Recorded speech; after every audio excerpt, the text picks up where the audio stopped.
Hi, everyone. Welcome to our teacher orientation session for our 6-week virtual digital storytelling series. I'm Tina Teneriello, and I am a workshop facilitator with Hands-On Media Education. I will be working with you throughout this series, and you'll also be working with Jessie Carell, who's this lovely person we see on the screen, who is the founder of Hands-On Media Education. So at Hands-On Media Education, we deliver media and digital literacy workshops to students and teachers across the country, internationally as well. Our approach is very hands-on. So we have the students making things, making projects. We go into classrooms to work with your students, and we also work virtually. And of course, with the pandemic and a lot of things moving online, we are working more and more virtually, which is really great because it means that it's flexible for teachers and it's also very accessible. So this particular digital storytelling series is virtual. These are some of the partners and clients that we have. So we've worked with universities across the country. We've worked with UNICEF internationally.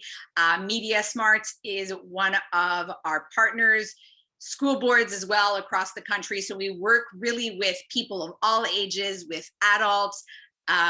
We also currently, Jessie is working with some preschool students out on the West Coast. So we can really work with people of all ages, but this particular series is targeted to students grade 4 and up. So the pillars of our workshop are really teaching media and digital literacy skills as well as citizenship. So the idea is to have fun, to be hands-on, and to learn how media works by making our own. So particularly in today's climate, where a lot of people, a lot of our students are online a lot. They are on social media networks. We're seeing a lot of disinformation circulating on those networks, circulating on the internet. It's just really, really important to develop critical thinking skills so that when we watch media, when we watch a video, or when we listen to audio, that we can determine whether the information that we're consuming is real. So that's some of the things that we touch on in these workshops. Some of the components are that media are constructions, audiences negotiate media have commercial implications, media have social and political implications, and each medium has a unique aesthetic form. So again, we don't necessarily get into the nitty-gritty theory like I just did, but it's really through hands-on approach and through fun and the students making their own film that they are going to gain insight into how media is made. And I do want to just highlight that this is information from Media Smarts.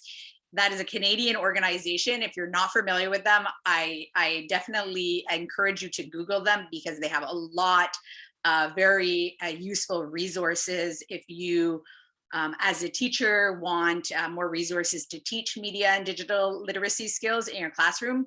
Definitely a very helpful website to check out. Okay, today in our teacher orientation session, we're going to talk about digital storytelling and a series that we worked on in Quebec, and this is an extension of that series. We're going to talk about the equipment that you will need for this series. We'll show you some examples of digital stories. We'll break down exactly what we're going to cover in this 6-week session together. We'll talk about why digital storytelling is so powerful and works so well. We'll share some resources, and we'll also go through frequently asked questions and, of course, give you our contact information. So I want to tell you about the I Belong digital storytelling series that we just wrapped up in Quebec. We did this over a few years, actually. We worked with thousands of students right across the province, and they all made films about belonging, their sense of belonging in their communities, as well as identity. And it was such a powerful project. And we realized that this format of having recorded videos that are available to teachers whenever it works for their schedule, and to also have live virtual check-ins with students and teachers was really a great format. We saw that teachers appreciated it. It was a success. And so we thought, why not expand this project and do it Canada-wide? And then when we were thinking about the themes, we thought, you know, the COVID-19 pandemic has been really hard on all of us. And it's important to also empower youth and ask them the questions of, you know, how are they feeling through this?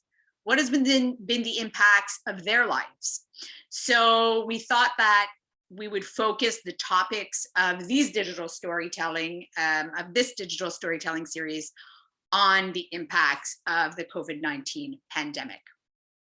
So what is a digital story? Well, essentially it is a film. Each one of your students will be making a short film.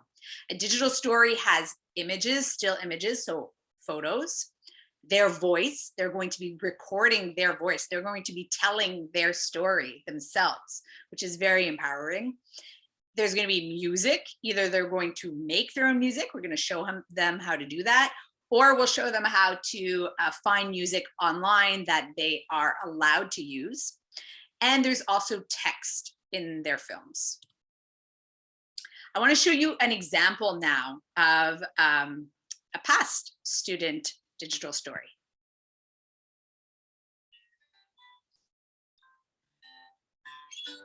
Hi, my name is Justin, and I'm a 15-year-old student who originates from BC, Canada.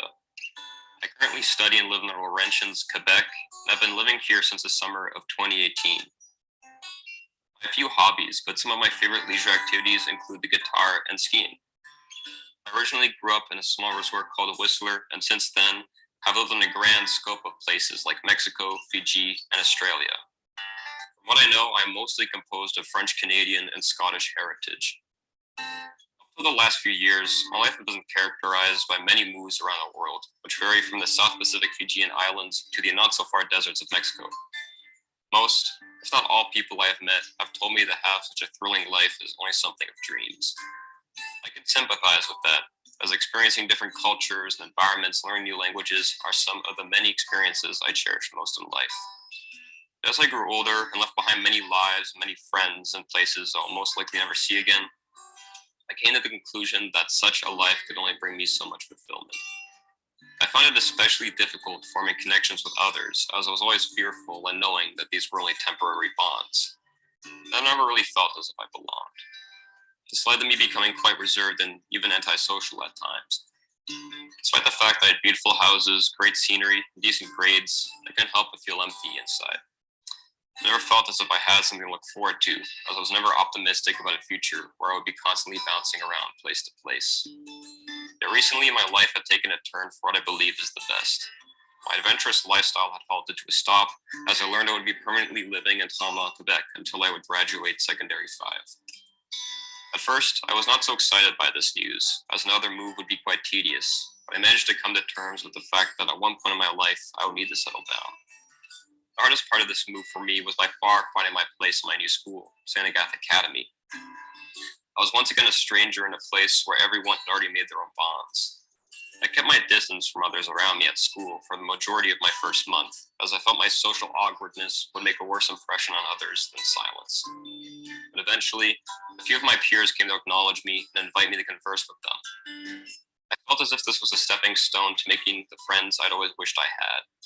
Suddenly, things didn't seem so bleak.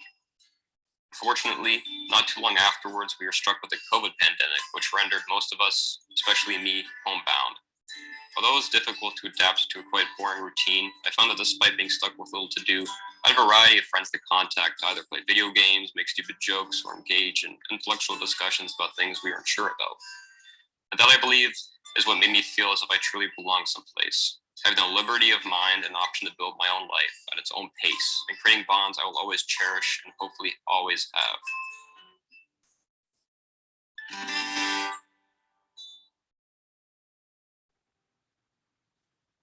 Well done, Justin. Okay, I want to show you another example now. Hi, my name is Alexei Garian-Lashua. I am 31 years old and I live in Montreal, Canada. I speak 4 languages: English, French, Italian, and a little Spanish. I love to eat Italian food like spaghetti and meatballs. I love to also eat poutine. I'm a huge hockey fan and consider myself a true Canadian. I live with my family and they are always happy when we get together with everyone at a family reunion. I am responsible to say the toast before our meals together. My family calls me the Toastmaster. I love my family. I feel safe with my brother and my parents at home. Also with my friends and coworkers. I feel happy when I go fishing with my dad and we catch mussels underwater. My grandfather, Paul, used to say to me that Alexei, you're stuck with me for life. My grandfather was the first minister of education in Quebec and taught me to value education. My nonna says, Alexei tesoro mio. It means my love in Italian.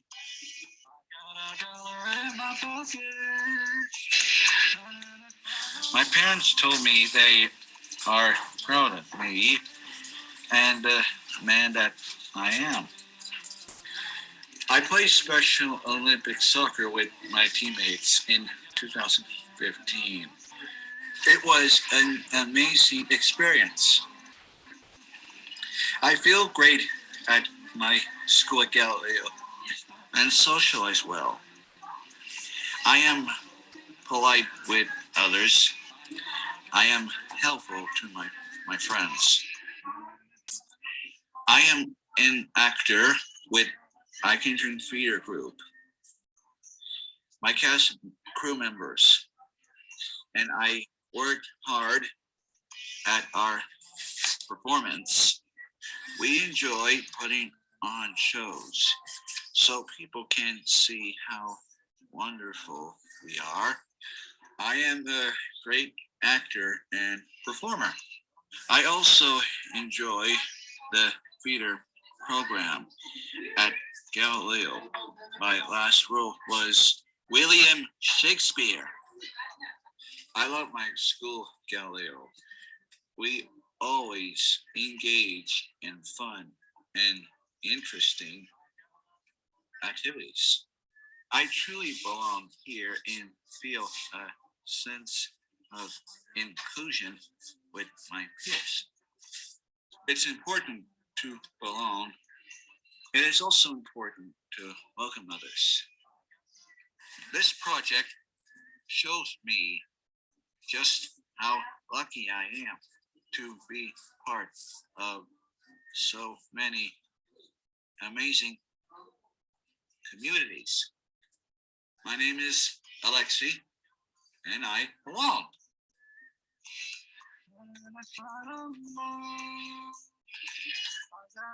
Well done, Alexei. So these were some films, as you saw there, from the Belonging and Identity series that we did across Quebec. So these are the films that your students would make as Hi, part my name is Alexei of this series. Okay, so the equipment that you need for this series is very simple, very basic. We need something where students can record their voice, where they could take pictures, and edit their video project together. So the software that we use is either Adobe Spark Video or iMovie. Both of these softwares for editing are free and very user friendly.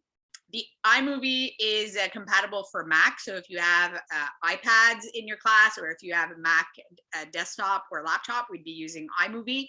And Adobe Spark Video is for PC. If you're using Chromebooks in your class, a desktop, laptop, could be smartphones as well. Depending if you have an Apple smartphone, it would be iMovie.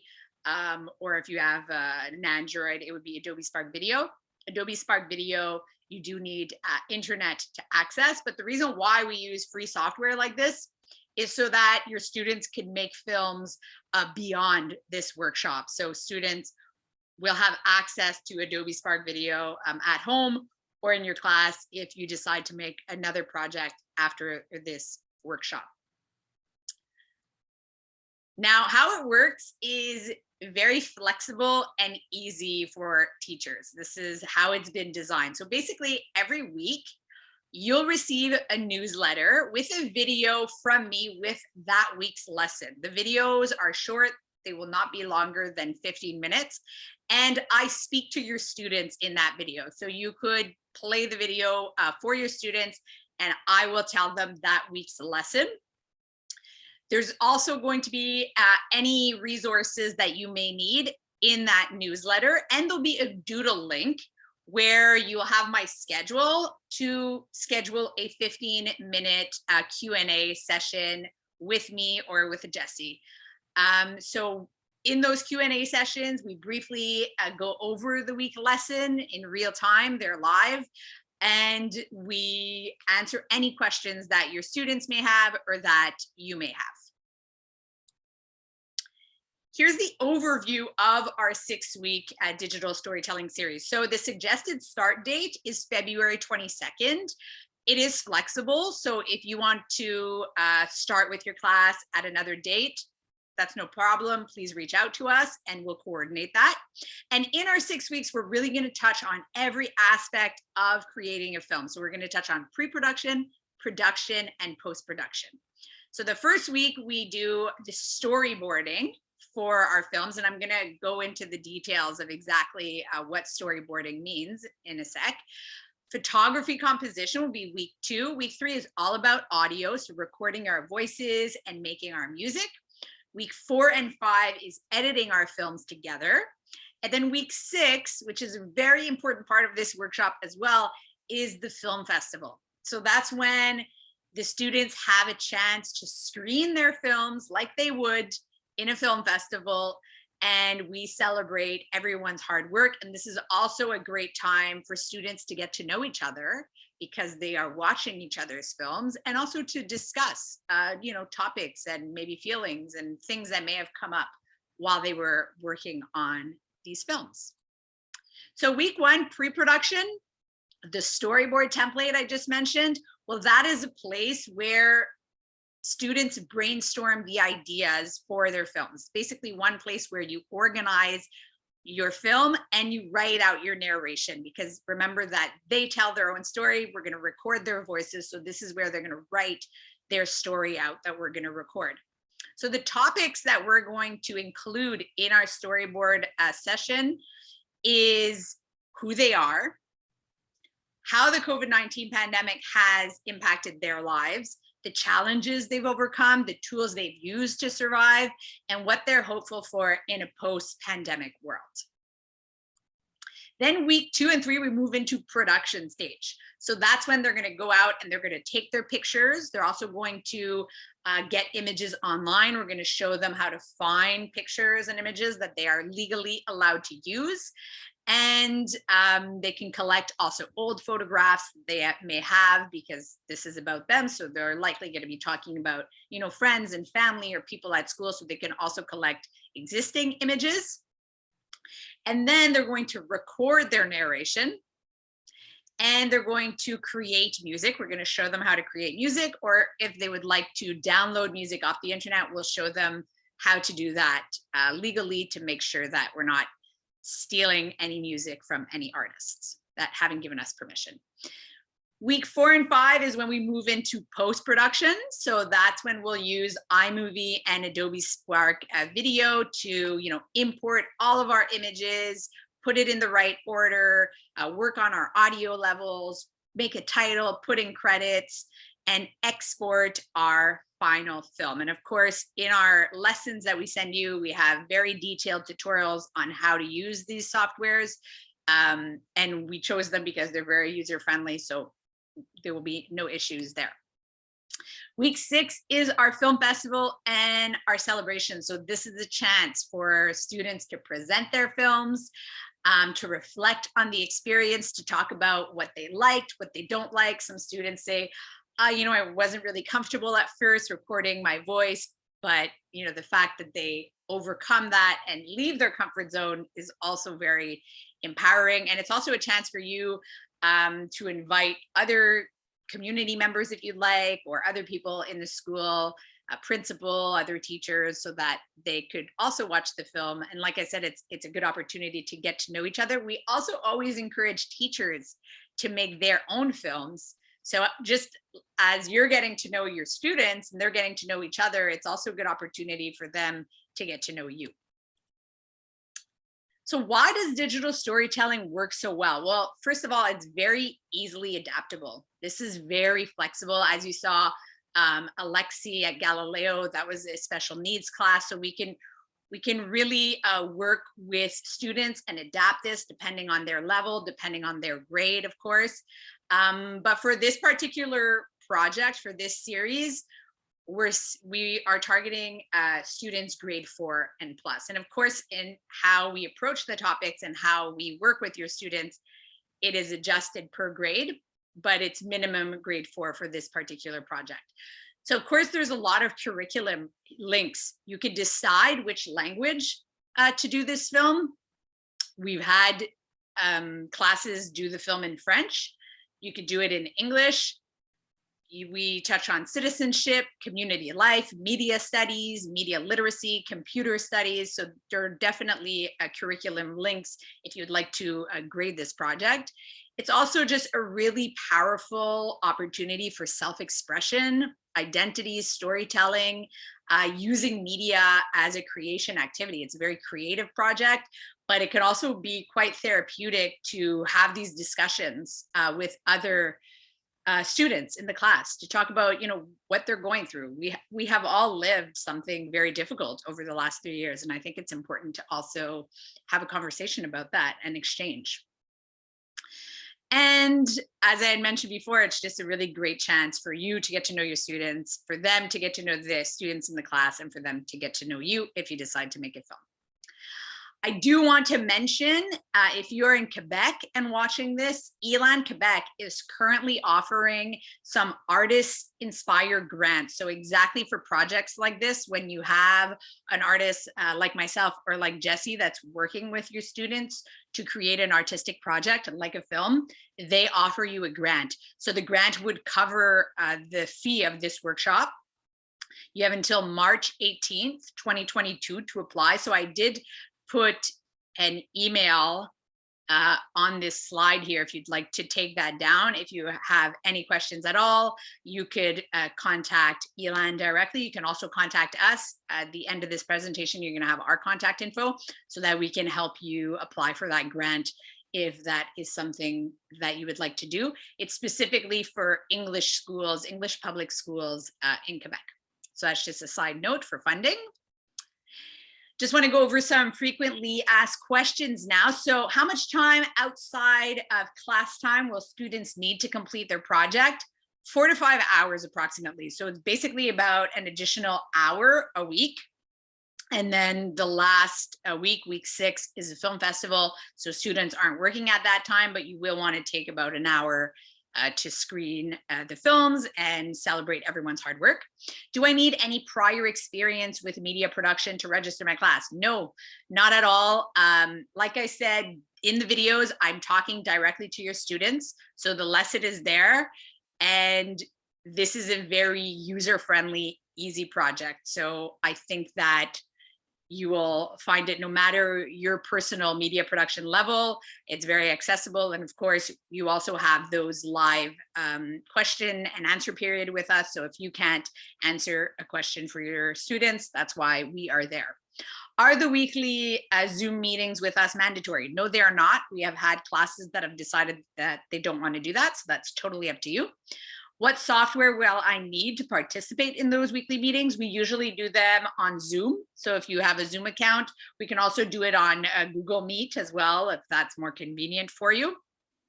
When does the first week start? It starts February 22nd, 2022. But like I said, the date is flexible. So if you have a particular start date that you would like, just reach out to us. Will you have a grading rubric for me? Yes, we will.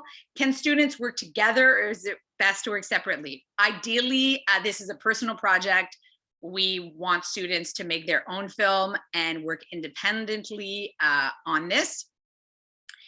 Is it mandatory for students to share their project? No, it is not. This is a film by them, for them.